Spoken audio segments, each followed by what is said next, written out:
අද වීඩියෝ එකෙන් අපි ජෆ්නාගේ ට්‍රිප් එකේ එක්ස්පීරියන්ස් එක ගැන තමයි ඔයාලත් එක්ක ෂෙයා කරන්න හදන්නේ. ඉතින් අපි මේ ට්‍රිප් එක යන්නේ ESU එකෙන් යාළගේ ජෆ්නා බ්‍රාන්ච් එකේ ඕපනින් සෙරමනි එකට. මේ වීඩියෝ එක අන්තිම වෙනකම් බලන්න කියලා ඉල්ලනවා. මොකද මේ වීඩියෝ එකේ අන්තිමට ලොකු ප්ලොට් ට්විස්ට් එකක් තියෙන හින්දා. ඉතින් අපි ජෆ්නා යන්න කලින් ESU ගම්පහ කුරුණෑගල අනුරාධපුරට ගිහලා තමයි ජෆ්නා වලට යන්න පිටත් වෙන ලෑස්තිලා හිටියේ. මේ තියෙන්නේ අපි ESU ගම්පහට යන ගමන් ගත්ත වොයිස් කට්ස් වගේක්. ESU Road to Jaffna 2025. ESU Road to Jaffna 2025. And now we are here at Gampaha, which will be our second stop for today for this journey. And right now, here with us is the Deputy Central Manager of the ESU Gampaha.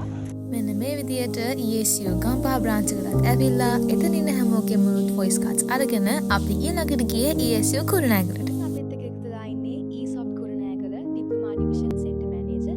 ඉතින් ESU Jaffna එකේ launch කරන එක ගැන ඔබට මොනවද හිතෙන්නේ?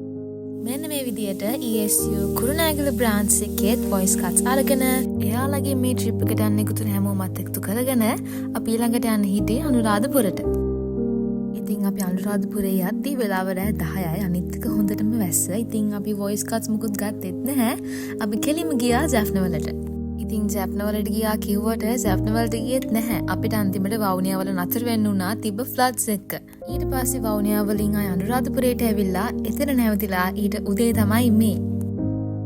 පේනවනේ වතුර පාර. අපිට කොහොම හරි ඕපනින් සෙරමනි එකට යන්න හම්බුනේත් නැහැ.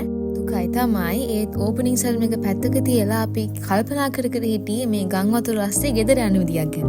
ඊට පස්සේ ලොකු ට්‍රයි එකක් දීලා අපි ගෙදර යන ට්‍රයි කරාට අපිට එදා ගෙදර යන්න හම්බුනේ නැහැ.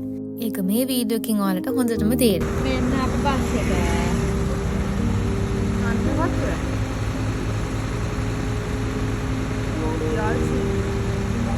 ඉතින් ඊට පස්සේ අපි ආයමත් හැරිලා තැනක් හොයාගෙන ගියා අපිට එදාට ඉන්න. ඊට පස්සේ අපි අනුරාධපුරයේ ඉන්න තැනක් හොයාගෙන එතන හිටියා පැය 24ක්.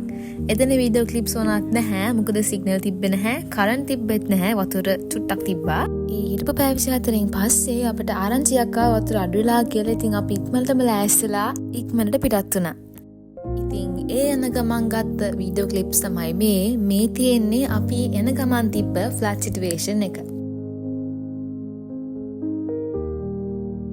අන්තිමට අපට අනුරාධපුරෙත් නැවතිලා ආයෙ කුරුණෑගලුත් නැවතිලා තමයි කොළඹට එන්න හම්බුනේ.